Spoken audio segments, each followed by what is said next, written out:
listening to the MADDOX Podcast, hosted by the MADDOX Real Estate Team, Jason Maddox, Jamie Abitia, and Katrina Pryor, presented by Painless Podcast. To learn more about our services, check out our website at maddoxrealestate.com. It may seem like forever ago, but it's been just 8 months since life in the COVID-19 pandemic began. While it might be crazy to think about, it will end soon, hopefully.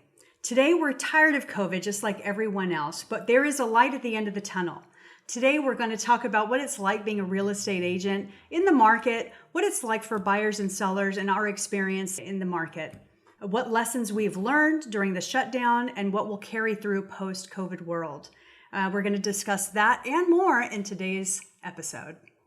Before we get started, I'd like to introduce Robert Ring, who will be giving us a quick rundown of what the market is doing this week. This is Market in a Minute. There are some exciting things happening right now in the mortgage world. Let's start with the first one, which is rates continue to come down, which is really exciting. This helps a lot of people. If you own a home, you know that this helps bring down your payment and save money overall on the cost of owning your mortgage. And additionally, if you're buying a home, this increases your affordability. So now you can buy perhaps at a higher purchase price. And leading into that, we just received another exciting announcement, and that is starting in January, loan limits will increase. And what this means is that you can buy at a higher purchase price with a low amount of money down out of your pocket. In certain areas, that is as high as $852,000 with just 3.5% down. In other areas, it can be $565,000 with just 3% down. It varies by county. Some areas are considered high balance counties, some low balance, but the bottom line is affordability is increasing through lower interest rates and higher lending limits. And that's good for everybody. Thanks for listening. So the highlight wine that we're highlighting today is The Prisoner. Now, this is one of Jason's favorite wines. I've never been invited to the winery, so I don't have the winery experience, but we're going to get you there. We'll go. We're drinking Field it right trip. now. Field trip. And it's delicious. So tell us a little bit. So this is the 2019 Prisoner. It's called The Prisoner, and it's fantastic. I love blends, and this is a blend. Unfortunately, I'm not super versed in the wine, so I don't know like what it's a blend really of. I just know I love it. He knows it's red. I know it's red. And the winery is actually super cool too. I mean, we've gone there for Jamie's birthday. Mm-hmm. The experience is a lot of fun. Now they're doing outdoor stuff, so you can't even go. You probably go inside and into the courtyard area. It's different. It's definitely different. Like when we went and did the Maker's Experience, which involved lunch, and then you do a tour of the winery. So everything's a little bit different. But we met the winemaker. We met the winemaker, Chrissy Whitman. But I think everything's a little bit different now, but everywhere is a little bit different. Everybody's adapting to COVID, and which I think is great. When we went there this past time, I got to actually go there with a friend for a friend's birthday, and, masks, everything's outside, but the nice thing is they actually served us pizza after, which was new. And it was the most incredible pizza I've ever had in my entire life. They have some amazing chefs there. And I think that's kind of in lieu of, being able to go in and do the experience with the food and all of the full tasting inside like you would. They try to adapt. Well, and the Prisoner Wine Company has a pretty cool story. And the winery was owned prior. It was called, what was it? The Franciscan? The Franciscan. Franciscan. And it was bought out by Constellation. Constellation, yeah. So, but there's a really rich and cool story about the Prisoner. So I said, we're busy, folks. I haven't getting calls, from clients. That's why I said, silence your phones, kids. I didn't touch that. Everybody saw that. I didn't touch anything. Anyway, no, sorry. But the Prisoner, it's got a really rich history and really, really cool story, and it's very artsy. And there's a lot that when we went the first time, Sarah, and she's not Sarah Schmidt. Okay. She is not there anymore, unfortunately. She's one of our favorites. She told us this whole story about the wine company and she was just the art. Passionate about it. So passionate, and we love that. And so we're gonna bring somebody on from the Prisoner Wine Company and have them talk about it, because it's there's just too much to talk about that I don't know enough about. But it's a great experience. They have a tasting lounge. They have virtual experience. It's a great experience. Right? It's definitely different than, I would say, a lot of the other wineries, only because it gets a lot of flack for being a little bit too corporate now. Yeah. Constellation owns Corona, so it definitely is a different spin. It's very modern, whereas a lot of these wineries are very old school, family owned, mom and pop, and this is a totally different experience, but I enjoy it just as much as any other winery. But the wine is super good. I mean, we don't have the expertise, right? No. We're not sommeliers by any means. No. But we know good wine just by tasting it, what it would go with. And this one's really delicious. So how much is a bottle of this? And where can you get it? So we're members and we get it every quarter? This one's every quarter. Yeah, we get like 12 bottles. Yeah, I know. But we don't just get like 3 bottles of the Prisoner, and then we get some, other ones. We get some cabs and things like that. But this particular one, I don't know. Sure. I'm not sure. No, I actually $35-$40. So most wineries, you can only buy their wine at the winery, right? Like Visa Tui, you have to go to Visa Tui to buy it. The Prisoner, I know that at least this specific bottle or this blend, they do sell at Bevmo, because I've bought it before, and I believe. If I'm not incorrect, I believe it's around $40 to $50 for a bottle. So it's definitely one of your more expensive bottles. Yeah. It's not, a $10, $15 bottle, but it's it's $40. Oh, about $40. Okay. Okay. I think it's a really nice bottle when you're trying to go a little more high end, like if you're buying it for a client, and if they are familiar with the Prisoner Winery, it's nice to have something come from there without having to take the trip. Right. What's cool about Bevmo is that I'm a huge Instacart fan, so I love everything being delivered to my door. And now Bevmo is in Instacart, so going on having my medication delivered is really nice. But I don't always have $40 for a bottle of wine. So we just opened a bottle of Ménage Trois, and it is so... What do you call that? ASMR? ASMR. It's... Okay, listen. She's going to eat a pickle next, guys. Listen, kids. When Uncle Charlie's over for Thanksgiving and you don't want a $40 bottle of wine for Uncle Charlie, Ménage Trois is the go-to. This one is a Cabernet. It's fruit forward. It's not too dry. It's like, I picked it up this morning at 10:30. Got a lot of interesting looks. But it's delicious. At 10:30. It's really good. So if you want to go to where you can just run into Lucky, get a nice bottle of wine that's not going to break the bank, this one's one of my faves.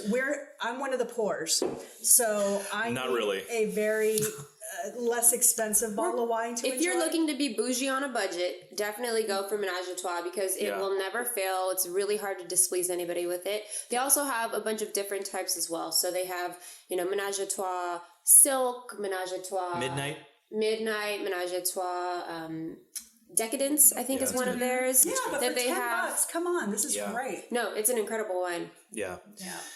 Yeah, and if you're just getting started on wine and you're just kind of getting your feet wet trying to understand about it, this is just a nice blend. You can find it anywhere. I went camping and I went to we went to Cassini Ranch, and the marketplace there, all they had sodas for the kids, Ménage Trois for the adults. It was awesome. I want to say Trader Joe's has it. Trader Joe's has it. $7 or $8 as well. Yeah. It's even a little less expensive. And it's fun if you're having a party. You don't have to, bust out the expensive wine. Just go and get a few bottles of this, and you're good. Nobody will know the difference. Exactly. Seriously. Yeah. So we're going to transition here a little bit because we are in real estate, and we want to talk about, while we're whining about the Bay, we also want to talk about what's going on in real estate right now with COVID. There's been a lot of changes. I remember flying into Seattle in February. And it was the first case of COVID in the United States. And it happened to be at the Seattle airport, like that person came through the Seattle airport. I didn't think much about it. My sister and I were kind of, joking a bit. And here we are, 8 to 9 months later, and it's just a huge pandemic. And it changes a lot, of course, in everybody's life at every level. But in real estate, my initial thought was, okay, so I'm going to get a break. There's going to be some downtime. I was a little nervous what the market was going to look like now that, more and more cases started picking up. And what I didn't realize is that the market is really stronger than ever. I've never been busier since February. Yeah. And I'm having that experience where people are, we're ready to get our house on the market. There's a lot of buyers out in the market right now. Some things have changed.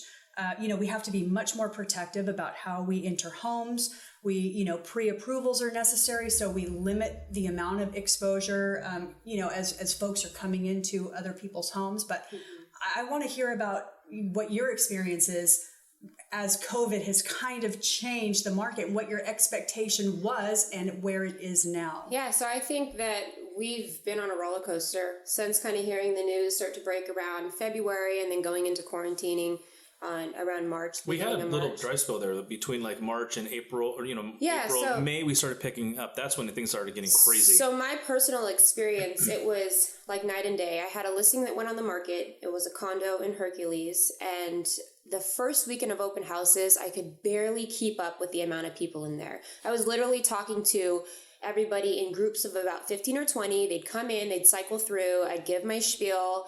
They'd, see the place, leave, the next group would come in, and I was doing that for the whole 3 or 4 hours that I was there, just talking and talking and talking. That week, the news about COVID broke and how we need to start washing our hands more, and masks weren't even a thing yet. Nobody was even wearing masks, but we need to start washing our hands more and, try to stay in, try not to go out. The next weekend, the second weekend of open houses, I had nobody through there. Very, very few people. And I remember that second weekend, my natural instinct is to go and shake somebody's hand when I meet them. And the guy pulled away from me. I was like, we can't do that anymore. Yeah. And it was like, that was the turning point for me where I was like, wow, this is different. This world is very different. Within 1 week, everything has changed. And then I think we experienced, a little more of that for a while. For the first month, we were, shortly after we were told to quarantine. And for that first month, everybody was staying in and working from home or not working at all at that time and adapting. And I think we definitely saw a big slowdown, right? We weren't sure what was going to happen. Buyers were taking a break. Sellers were not putting anything on the market, and saw a really big slowdown. And then like night and day, somebody flipped a switch and everything changed overnight. I mean, in the beginning, they were telling us you could get fined if you're showing houses, right? You could literally not show houses. It was like a $10,000 fine for like showing houses without a mask or something, or just showing a house, period. If it was owner occupied. Yeah, I mean, they just stopped us like right there. So we weren't supposed to be even showing houses. And then, these rules started unfolding. And every week we had a new form, a different form, and the verbiage was different. And I think we were all trying to adapt, but we did what we do best. And we did adapt. And then we instilled these new practices. And, you have to wear a mask, you have to sanitize, wear booties, wear gloves, whatever it may be. And just like that, things went back to kind of a new normal. And I think they took off. I mean, you guys can attest to that. The market absolutely took off, which for the state of the world and how bad a lot of people were doing, for the market to do so well was kind of incredible to see. It was crazy. Yeah. And I got a call from a client that worked at Facebook, and he said, well, we're going to be home until at least December. And then I got a call a week later, and he said, we're going to be home indefinitely. I mean, they said we can work from home now. Now I need a bigger house, and I don't have to be right in Berkeley. I can go out a little bit further and get a bigger house because I need an extra room for an office to work from. So that's kind of what's happening too. Like, people just started spending more money getting bigger homes so that they could work from home, and they're saving money in the commute, obviously. So they were able to put it into the home. But yeah, I mean, that was one of the big things for me, which was kind of strange. It's like, we're going to work from home. And now it's just the normal. Now people, we're working from home, and it's not a big deal. And I think that's one thing that we are kind of blessed in this industry is we can pretty much work wherever, right? Like, we're always on our phone. Even if we're not at the office, we're still working when we're out showing properties. We're still checking emails or still on our, doing whatever. But, we can work from home, but I think that is going to be the new norm. And I think what's funny is that we've seen a rise in the market on our side, right? The East Bay, we're in Pinole, Hercules, these surrounding areas, we've seen a rise. But I believe San Francisco is actually seeing a lot of price reductions because everybody is doing this mass exodus from the city and coming to where they can sell their $1 million shoebox and get a full, 3-bedroom, 4-bedroom home for $800,000. Right. and live large over here and still be commutable, because I think a lot of people are either not going back to the office, like you said, they're going to be working from home on a more permanent basis, or even if they have to commute 1 or 2 days out of the week once things start to go back, then it's a lot more manageable. Yeah, I have a lot of clients right now that are really surprised at how competitive the market is. I put an offer in on a home, and the listing agent, I felt like, okay, they're going to have quite a few offers. They had over 15 on one property in about a week to a week and a half. Mm-hmm. And so I think that, there's a bit of low inventory potentially, a lot of buyers out in the market. So it's still a very strong market, to say the least. We just kind of, we adapt to it. We're here to serve our clients, and, if they need to sell, they need to buy, we're here for them. But a lot of people are concerned. What's the market going to do? How is it going to change? And it's never been a stronger market, in my opinion. Yeah. And I think that there's always going to be ebbs and flows. So as we're thinking about how this is going to look, let's say next year, we don't know what the market is going to do. Right now, we just kind of have this trajectory that we're on, continues to kind of, incline a bit. Mm-hmm. But what do you guys think about, let's say next year? Hopefully, fingers crossed, we'll have this vaccination. I think they're expecting maybe everybody to have access maybe by summer. Do you think that this trajectory of where the market's going is going to continue its incline? Well, what we do know is that on the federal level, the rates are going to be low or stay down until 2023. That's what they're saying. That's what the feds are saying. We can always go with that information. We know that information is going to stick. But it's tough to tell what's going to happen. Back when I was doing a Zoom mastermind thing, I don't remember back in March or April or something, and they were like, "What do you think is going on with the market?" And I said, "Well, I think what's happening right now is everything's slowed down, and I think we're moving kind of our historically speaking, we're moving into a different market. So I think now our summer market is actually our spring market, and so we're kind of and that's what happened. I mean, the market literally picked back up, and our summer, which is typically slow, right? You never want to list in June or July, and kind of pick back up in August, and it's not as busy. It was insane. So we sort of missed those 3 months in spring, and now we're moving to, and then now, with the election, things it really slowed down for I felt for a week or two. And then now, like you're saying, everything's just literally overnight starting to pick back up. Yeah. So, it's so unpredictable. It's unpredictable. And I think, it's really tough to say what's going to happen next year, but I think people still need to buy homes with offices and work from home and things like that. So, I really don't. Yeah. I don't foresee it slowing down like people think it's going to crash. I don't think so. It's definitely not going to crash like it did before, because things are a lot tighter now. I think it's hard to say, and we kind of always say, if anybody tells you they can predict the market, they're lying. You can't predict the market, and I think there's too many factors right now to consider.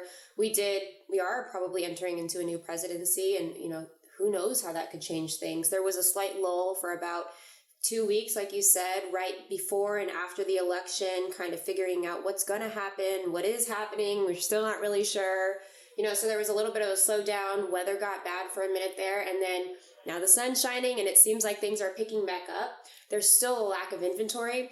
I always feel that during the holiday season, like we're approaching, it really narrows it down to the serious buyers and sellers. So there will always be somebody who needs to sell a home. There'll always be somebody who needs to buy a home, especially right now with interest rates at historic lows. Okay, so when I bought my condo a gazillion years ago, it was like 6.5%. That was the average. And it's to know that it's under 3. About 2.875 is the current rate right now for a 30-year That's just mortgage. Keeping the market going at these low. It's the cheapest it's ever been to borrow money right now. And prices are definitely rising, but you get a little bit more bang for your buck because you're saving in interest. So it's really insane. And then we have a lot of city buyers going back to the city doing these price reductions. I think we're seeing a lot of San Francisco people where their money translates to a lot more over here. Mm-hmm. So they're coming in and, they might have the cash from selling a home in the city saying, I don't have to live here anymore. I don't have to commute. The city's not the best place to live if you don't want to sit in traffic every day. And it's kind of, dirty and going downhill. So I think a lot of families are coming over here to start their families, to raise their families. and are realizing I'm just a hop, skip, and a jump away when I need to be, but I don't necessarily need to live in the thick of it, in the hustle and bustle. So yeah, they're coming out here, and I'm seeing on nearly every property lately that buyers have been putting offers in on, or even on the listing side, people removing their appraisal contingency, which means they don't even care what the market value is for the home. That literally shows that a house is worth what a buyer is willing to pay. They're just throwing numbers out there and saying, look, you're guaranteed you're going to get this. I want your house. Yeah, it's definitely a strong market. There's a lot of activity. We're busier than ever. And so for anybody who's thinking, okay, well, maybe this isn't a good time to sell, or it's not a good time to buy, that the market is so active. And I see that there's a lot of things that we implemented within COVID that is going to continue. The 360 tours are phenomenal. We used to have Bay Area virtual tours. Yes, Bay Area virtual tours do an amazing job. Joey does an amazing job at capturing, really walking through a home. Back before COVID, we had the open houses, right? And you'd have 50 people come through at one time. Everybody's pushing their way through an entry or a hallway to try to see the home. Now you can virtually walk through the home. And if it interests you at that point, then you can see it in person. But to be able to walk through a home from your living room, I see this as just sticking. It's just a sticking point that's going to continue. I know I'm going to continue using it. I think buyers really find it value. It has to be the new standard for everybody moving forward. No matter if there's a vaccine, if we are eventually able to gather and crowd around, I don't think anybody really needs to, because it does help with out of area clients that maybe, aren't sure if they want to travel just to see this one house. Well, hey, take a tour of it first. You also get to do a aerial view of the home, which you can't do in person. So you can see exactly how each room connects and what the layout is. It's the dollhouse. The dollhouse view where you can see into each room from overhead, which I think is very, very valuable. And just take a tour and see what the home is like before actually visiting it. There's even a feature, if you have the virtual headset tour, to put the VR goggles on and to do the walkthrough as if you're walking in through the room and yourself. That'll get super popular, I think. So in anybody, time. I mean, I don't know how many people have virtual headsets, but I think it's gonna Christmas gift, right? That'd be a great Christmas gift. You can use your phone and then just pop it in. So you can. So buy... when you put on the goggles with the Matterport that you do, you can do the virtual tour that way. Yeah, so you can. I didn't even realize that, and I have a really nice Oculus that I bought. Yeah, you can buy the goggles where you put your phone in, and then you can literally walk around the house and explore the house as if you're standing there. I mean, it's surreal, right? But that's so cool. That's so it's going to stick. So what it has done is that agents need to bring their A game in terms of marketing. 1,000%. People are less likely to want to walk through a home nowadays. They want to see it virtually, and by providing this, I know I'm going to continue to use it. So it's just an amazing feature that I think is just going to continue on. It's one of those changes that have implemented during COVID that is just going to continue moving forward. Right. So Absolutely. it's awesome. Right.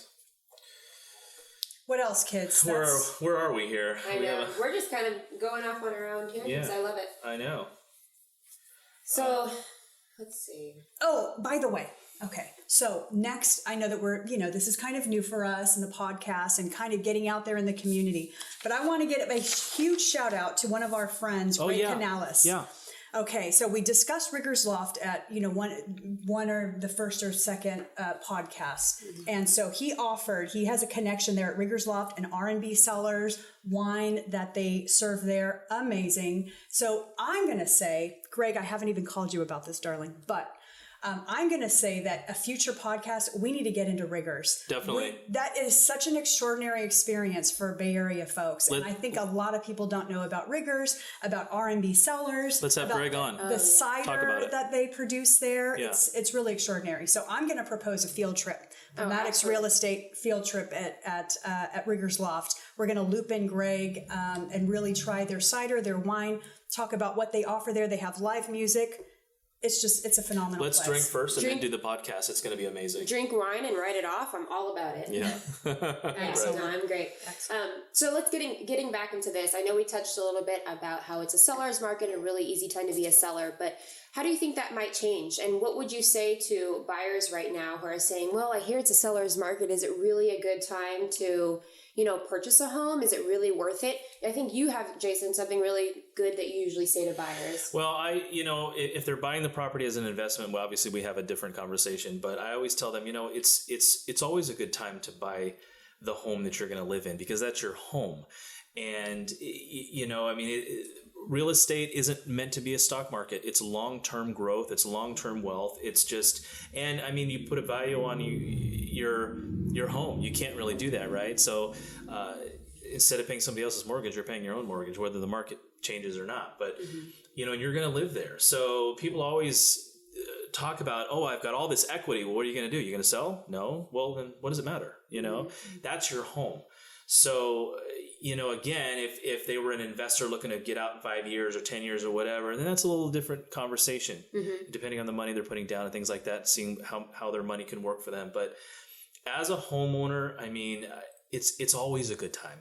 It's always a good time. As long as you can afford it, at the end of the day, it's always a good time. That's one of the concerns that I have from every buyer, every single one, is I'm scared what the market's going to do. Maybe it's not the right time to buy. And I don't know if I've already shared the story. Edit it if I have. But I will never forget sitting at Starbucks right here in Hercules with a client. We were about 5 days away from closing. Everything, contingencies removed, the deposit was in, and we literally had face-to-face, I don't think I'm ready to do this. I am scared what the market is going to do. I'd rather lose my deposit than move forward on a house. Oh my goodness. I don't know if I remember this story. Oh my God. Wow. And I knew that this was the home that the family loved. And I'm always there to, I'm there to be a support. I'm not there to tell anybody what they should or shouldn't do. I'm just here to hear you out. Here's my experience. I let him know this is a concern that every buyer has. From my current clients that just wrote an offer yesterday to from 3 years ago, this gentleman that I sat at Starbucks with, who said, I think we're going to pull the contract. They decided not to pull after the conversation. Okay, good. He went through with it. I think it was 3 or 4 years ago. I think Trump was coming in or just came in, and there was complications. He felt like the market was just going to tank. It was a bad time. And I completely understand, fast forward 3 years later, he has over $100,000 worth of equity in the home. He's called me back to say, I am so glad that I moved forward on this property. And so I share that story with new clients because it was he was willing to lose probably $30,000+ on the deposit because he was so scared to move forward. This is a fear that every buyer has. I would have it too, because it's just the market is unpredictable, and everybody goes back to the 10, 12 years ago when the market crashed, but lending was crazy then.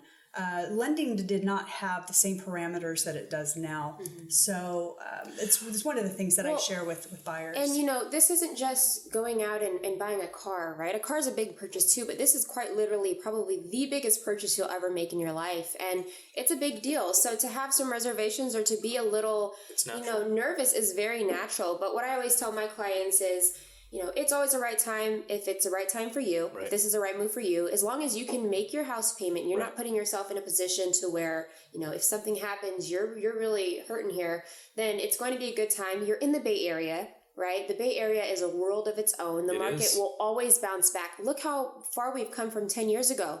We are stronger, at least where we were, if not stronger now than we were 10 years ago, which if this is your forever home, you have the luxury of writing out the ebbs and flows of the market as long as you can make your payment. And if the market, or if rates go down again, refi. So I think it's always a good time if it's a good time for you. Again, investors, people that are looking for short term, maybe a stepping stone, we might have a different strategy. We might not be removing appraisal contingencies. We might be a little bit more conservative with our offers and just looking at different properties. But I think it's always a good time, no matter which side you're on, buyer or seller. Yeah. No, that's fantastic advice. All right. So what do we want to do? I'm just going to go ahead and I'm going to take a sip of wine and let's see what Jamie happens. decides what to talk Jamie about. decides. I don't know. I think that we've done what we do as humans, what we do best, and we adapt to these changes and we kind of move forward, right? So will we be wearing masks for a long time? Well, if everybody can get on the same page and just do it now, I'm hoping that that might stay for a while. It's better to be overcautious than, underprepared like we have been in this world. And with numbers back on the rise, I think it's important to keep these practices in place for, even after there's a vaccine. Who knows how long it's going to take for everybody to have access to that. It could come out into the spring, but the first people that are going to get it are doctors, front of the line workers, elderly, things like that. So I think we just need to continue to be cautious. I think it's very important that if you are a buyer in this market, there's no longer, kind of to put it softly, there's really no longer the market for looky-loos. You have to be a qualified buyer. You have to get prepared. A pre-approval, and you have to be prepared and ready to play, because you have to realize that you're putting exposure, or you're exposing sellers. You're going into somebody else's home and walking through their space, touching their items and putting them at risk. And if you're just looking, it's not maybe something that you want to do. So I think, that's how things have changed too. We're looking for qualified buyers, which not hard. It's a couple days. You can talk to a lender, get qualified, get your things in, get a pre-approval, and then we're ready to rock and roll. Yeah, in fact, I've seen more and more on homes that you have to send the pre-approval before you even go and visit the property. Yeah, especially with owner-occupied. Yeah, absolutely. So that's one of the things that has also changed, is before you could walk through homes. Yeah. You could, take a weekend out and see every open house on the market and walk through. Now it's not like that. Now it's very much geared now to, are you a serious buyer? Do you have your pre-approval? We do not want you in our home unless you're qualified to buy it. And it does put a bit of strain on us with our clients, because there's some folks who are like, I don't think I'm ready for that step. I just want to see what's out there in the market. And unfortunately, we're not able to accommodate that much, only because the listing agents don't want folks within their clients' homes that don't necessarily have that pre-approval letter. And rightfully so, right? So, yeah. I think that's very valid thought to have. But I think that we're on the horizon. I mean, I see the rainbow at the end of the tunnel. I think that we're starting to, get to the end of this. We have vaccine, potentially ready for summer. I've already made travel plans. I'm ready for this to be over. But again, I think that there's a lot of positive things that have been implemented during this time that are going to carry forward. And we're here. We're available. We're in the market. We're in the market every single day with our buyers, with our sellers. And again, it's just... So I have a question for you guys. We've seen a lot in this active market that a lot of buyers are coming in, maybe money coming from the city, or just knowing that they have to be competitive, maybe losing out on 4 or 5 houses before they finally find the one and are willing to give it their all, and maybe are waiving their appraisal contingency. Do you think that appraisers are going to start being more conservative at some point and trying to rein in the market? Do you feel that they already are, or do you think that, the appraisers are just kind of trying to adapt with the times as well? And That's a really good question. That's a really good question. I think it's a balance of both. I think that I'm seeing appraisers become more conservative with a couple of homes that we just closed. They did come in a little bit under what we offered. And my clients were willing to come in with the extra money to make up the difference, which that right there tells you that the value of the house to them is what they paid for it. So I am seeing that. I do think that they're adapting, but at the same time, we don't want to get crazy either, right? Like I said, real estate is long-term growth, long-term wealth. It's not a stock market. It's not a huge up and a huge down. It's supposed to be just, small and what do you say, ebbs and flows, right? I like that. And that's kind of how I'm seeing it. And speaking with appraisers, that's kind of how I'm going with it. No, I agree. And, going back to what we always say, a house is worth what a buyer is willing to pay. So I've definitely seen situations where in appraisal, there might be a short gap and a buyer is willing to bridge that gap and make up the difference, maybe 5, 10. I had, on a listing, I had a buyer that was willing to make it up $20,000. And she actually wrote that with her offer up front, knowing that, hey, I know it's competitive out there. I know this may not appraise, but I want this house so badly that up front, I'm willing to put up an extra $20,000 if it does not appraise. Of course, only up to the purchase price, but it's an incredible time all around. I think it's a very interesting time to be a part of. It is. Yeah. It's very interesting. Yeah. Do we want to move on to this?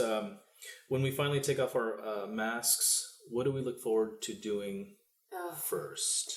So I mean, I think the mask thing is kind of the new norm, right? I think that's going to still be. Well, but I mean, when we finally take them off and we've got this pandemic under control, like in the far future, because I do think it could be another. I hate to say it, but another year or so until we are, completely out of the woods on this. What I miss the most is like going to Ruth's Chris and like having a fantastic meal with friends and just sitting there with a bunch of people around you and you just hear the chatter in the room. And I miss that, and so I'm looking forward to going out and having some great food, obviously, because I love to eat. Obviously. But I mean, just that breaking bread with people that you love, coming together, big families. I mean, even for Thanksgiving right now, we're really going to limit our Thanksgiving, but listen, this is short term. I know. I'm saving a ton in makeup. I just throw my mask on, honey, and brush my hair and I'm ready to go. But really, this is short term. So as long as we stay safe, we're really safe, with our business practices. Next year are the travels, are the big dinners. We just have a short time to get through this. Yeah. I know. I think what I miss sucks most now, but is just being able to pick up and go and do something, right? Because this business is busy no matter what time of year it is, and you don't really get that, downtime or that break. And the summer and this market right now is showing us more than ever that I've been so focused on work that it's really, sometimes you don't realize how much the pandemic might be affecting you and how much, normal life really doesn't exist anymore. But my personality, I'm used to picking up and just going. So if I have a free weekend or even a free, Thursday, Friday or something, I might drive down to Disneyland and go visit Disneyland for a couple of days just to have to break it up and to break up, all the serious work that goes on during the week and to have a little me time or fun time. Going to a winery or going to dinner with friends, we do that a lot.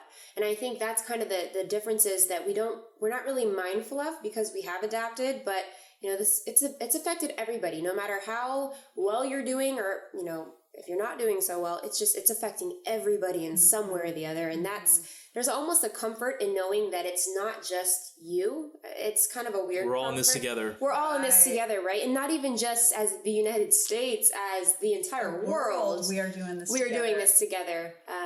So I think it's weird to say comfort. There's a little bit of comfort in that, just knowing that you're not alone.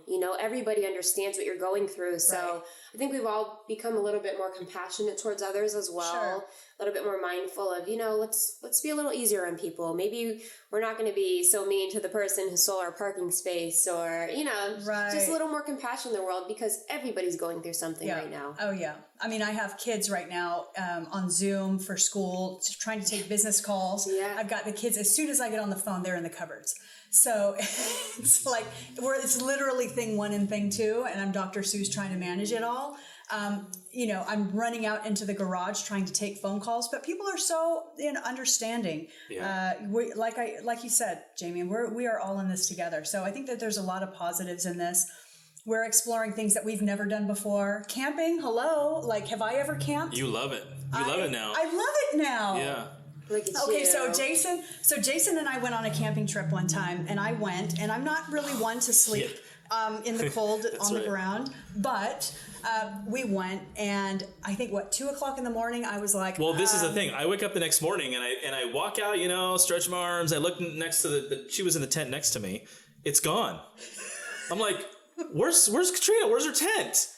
And I give her a call. She's like, like around 2:00 in the morning. I was so cold. I just got up and literally packed up and came home. 2:00 in the morning. I packed up my tent. I packed up my stuff. I packed up my car and I drove about 2 hours to go home. Yeah. I am like, I worked too hard to sleep in the cold on the ground. She's like, I'm at the Hilton down the street. Right. But this, COVID has kind of opened this world of camping to me. Now we want to be outdoors. I love it. We want to be outdoors. We want to explore things that we wouldn't normally otherwise do. So that being said, yes, Cassini Ranch, we had a great time there. I'm looking at campers. I'm looking at trailers. I'm looking at Airstreams. Mother Nature. I know. I am at one with nature. Yeah. So now we're a camping family. Who would have known? Like I said, you always have to look for the silver lining in things. This is one of them. Our families come together. We can't all be in a huge group together anymore, but, I think it brings people closer. pandemic in a strange way has done that, and you realize what you have to look forward to. It's a little bit sweeter when we get there. Yeah. And I think just kind of some closing statements.